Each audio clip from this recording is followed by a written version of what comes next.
Bonjour les amis! Pour ceux d'entre vous qui ne me connaissent pas, moi je m'appelle Déborah et je suis vraiment contente d'être ici pour parler de Noël avec vous. Mais avant de commencer, je vais prier pour nous. Merci Dieu pour ta parole que tu nous donnes. Merci pour la vie qu'on a en Christ Jésus. Aide-moi et les amis qui écoutent aujourd'hui à bien comprendre ce que tu veux nous enseigner. Dans le nom de Jésus, Amen. Bon, alors j'ai quelque chose à vous montrer. Savez-vous c'est quoi ceci? Ici, on a une horloge. Est-ce qu'on dit une horloge? Oui. Alors, pour ceux d'entre vous qui ne le savaient pas, il y a une petite aiguille qui compte le nombre de secondes qui passent. Et ensuite, une autre qui est beaucoup plus longue, qui compte le nombre de minutes qui passent. Et une autre aiguille qui compte le nombre d'heures qui passent. Et à quoi ça vous fait penser quand vous pensez au temps et à une horloge? Moi, ça me fait penser à attendre. On doit souvent attendre pour plusieurs choses, hein? Peut-être que vous aussi, vous attendez pour des choses. En fait, j'ai quelques images à vous montrer. Alors ici, on voit l'image d'un feu de circulation. On a la lumière rouge, jaune et verte. Et peut-être que vous aussi, des fois, vous êtes avec maman et papa qui conduisent et vous êtes dans la voiture et vous êtes à la lumière rouge. Là, vous attendez que la lumière soit verte parce que vous avez hâte d'aller là où vous allez. Et moi aussi, je me retrouve souvent dans ces situations. Ça, c'est un exemple de quand on doit attendre pour quelque chose. Ici, à la droite, on a des images de graines ou de prémices de tomates. Et vous savez, souvent, les plantes qu'on a, ou les tomates, les haricots, les fleurs, commencent souvent tout petits. Et là, ils vont grandir pour devenir de grandes choses. Mais on doit souvent attendre pour que ces choses poussent. Et peut-être qu'à l'école, vous devez souvent attendre pour votre autobus ou attendre que maman et papa viennent vous prendre à l'école ou vous amener à l'école.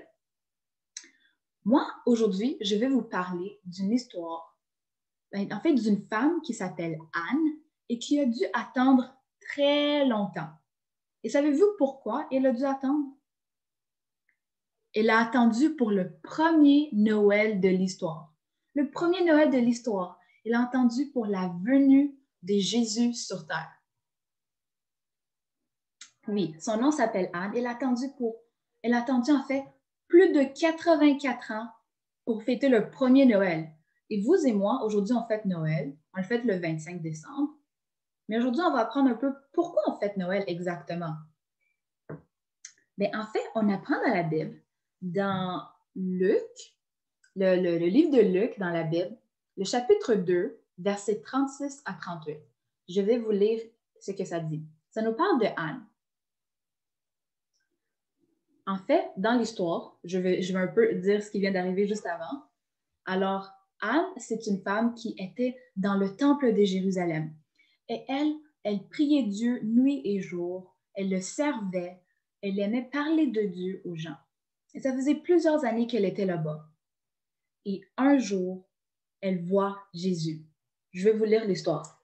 Luc chapitre 2, versets 36 à 38. Il y avait aussi une prophétesse, Anne, fille de Phanuel, de la tribu d'Aser. Elle était d'un âge fort avancé.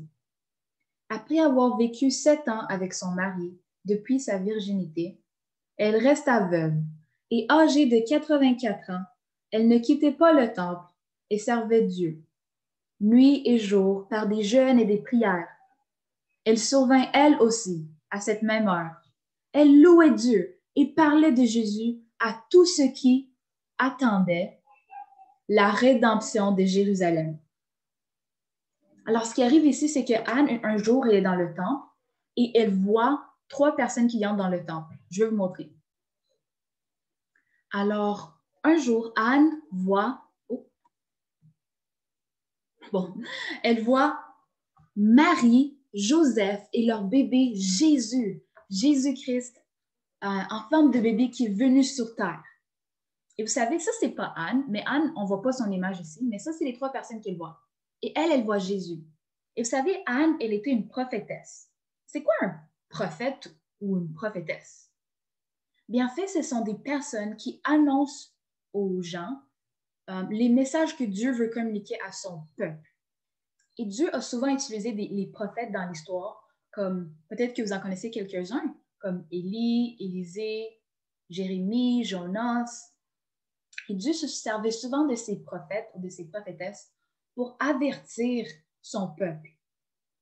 Et Dieu a aussi utilisé ces prophètes pour annoncer qu'un jour, il allait venir un sauveur qui allait délivrer tout le monde de leurs péchés. Ça inclut toi et moi.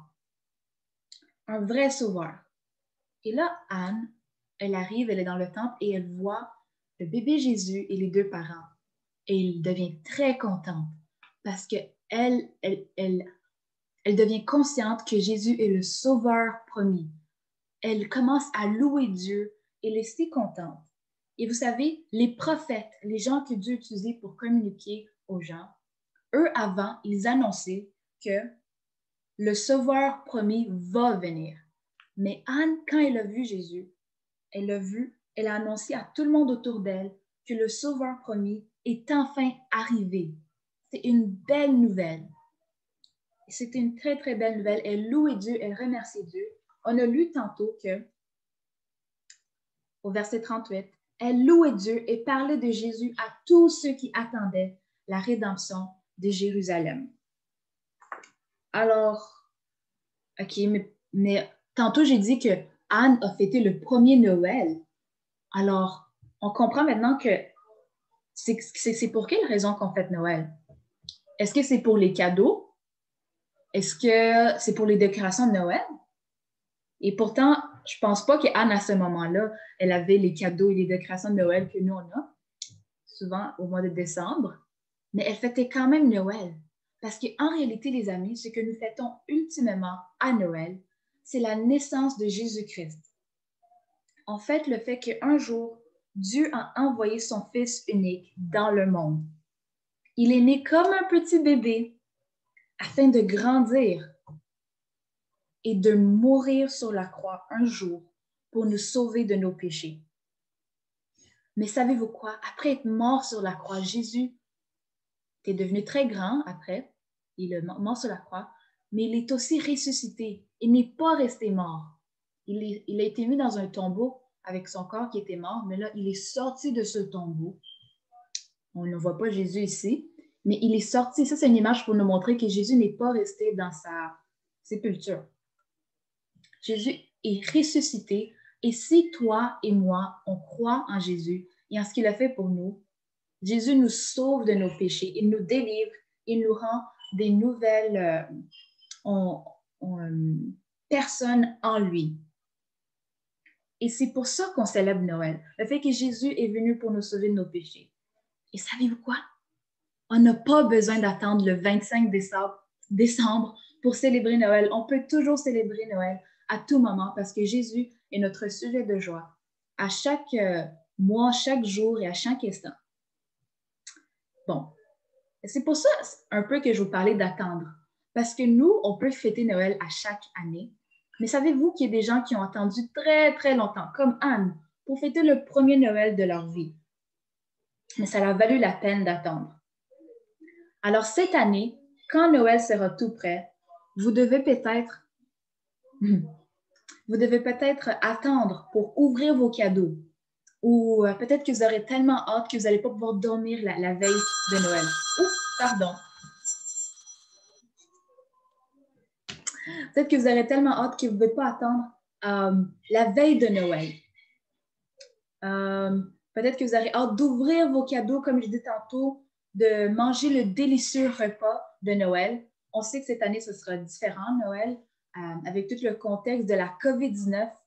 Mais même avec une pandémie, les amis, on peut toujours célébrer Jésus parce que lui, il nous comble de joie, même durant des temps difficiles. Alors, je veux vous inviter à faire quelque chose. Ce Noël, rappelez-vous de Anne. Quand vous vous rappelez de Jésus, de comment il est venu sur la terre, rappelons-nous de dire merci à Dieu. Malgré tout ce qu'on peut vivre, de dire merci à Dieu parce qu'il a envoyé Jésus. Alors, ce Noël, on n'a plus besoin d'attendre très longtemps pour le Sauveur promis. Jésus est venu parmi nous. Il est venu comme un petit bébé et il a grandi sans jamais pécher, sans jamais commettre de péché. Il est mort sur la croix. Il est revenu à la vie comme Dieu l'avait promis. Et si toi et moi, on croit en lui, on a la vie éternelle en Jésus-Christ. Et ça, c'était le message dont je voulais vous dire aujourd'hui et vous inviter à vraiment fêter Jésus ce Noël. C'est une joie de partager des cadeaux avec nos amis, notre famille, mais ultimement, le plus grand cadeau, c'est Jésus. Je vais prier pour nous pour finir. Merci Dieu pour la vie éternelle en Christ Jésus. Merci parce que tu as envoyé Jésus et merci parce que tu nous délivres de nos péchés. Aide-nous ce Noël à te célébrer, à célébrer Jésus et à se réjouir ensemble de ce qu'il est venu sur la terre pour nous sauver. Dans le nom de Jésus, Amen. Bye les amis!